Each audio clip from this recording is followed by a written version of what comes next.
My name is Angel Muñoz, and I'm with the IRI, part of the Earth Institute of Columbia University.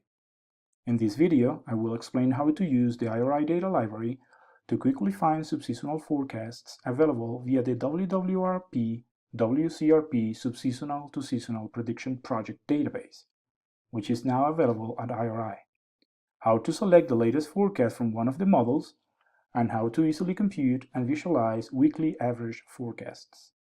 I will use week 3 rainfall from the ECMWF model as my example. Week 3 here means 15 to 21 days ahead. First, let's go to the IRI Data Library. Just open a browser and we need to go to iridl.ldeo.columbia.edu, and then we select Data by Source. Scroll down until you see ECMWF here, and then we select S2S.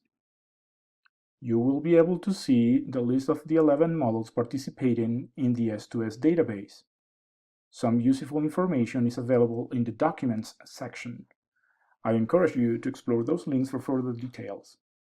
Let's take a look at the latest forecast available from the ECMWF model. Remember, there is an embargo of 3 weeks for these real-time forecasts, so it's normal that you don't see a present date listed there. Click that link. You will see now 2 new folders.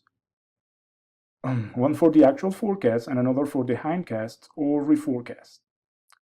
Let's select forecast, and then let's select the perturbed members of the ensemble right here. Since we're interested in rainfall, we choose surface precipitation from the list, and then accumulated total precipitation. The metadata, this part that says independent variables or grids, provides information that we could use to subset our dataset. In particular, we can see that when I recorded this video, the latest forecast available was that for Monday, April 16th, 2018. You can use this date or the latest one you see on your screen. Remember, the ECMWF forecasts are made twice per week, in Mondays and Thursdays. Let's calculate the total accumulated rainfall for the 3rd week of the forecast integration. For me, that's the week of April 30th to May 6th, 2018. Let's select the tab that says Expert Mode, and now we just code in Ingrid, the language that the data library uses, what we need. The first line is already there. It's just a selection of the variable that we want, that is total precipitation. And now we can just add the start date. We need to add the time in UTC, and then the date of the start date, which is, we said, April 16, 2018. And since we're just considering one value, we just write value.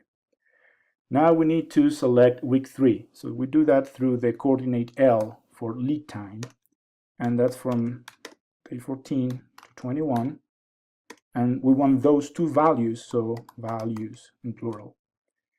Since this model is accumulating rainfall, we actually, in order to get week 3, the rainfall for week 3, we need to take the difference between the day 21 and the day 14. So we say L differences.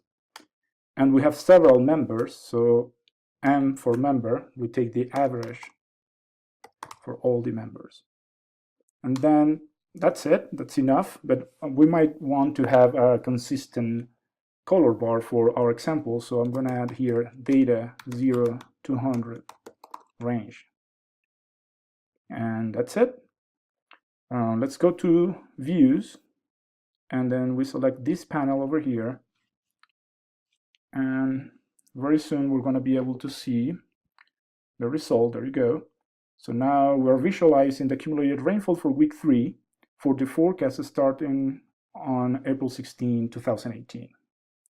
Yeah, so if you have any questions, send us an email to help@iri.columbia.edu, and remember that there are other short videos available if you want to keep practicing how to use the IRI Data Library for your S2S experiments.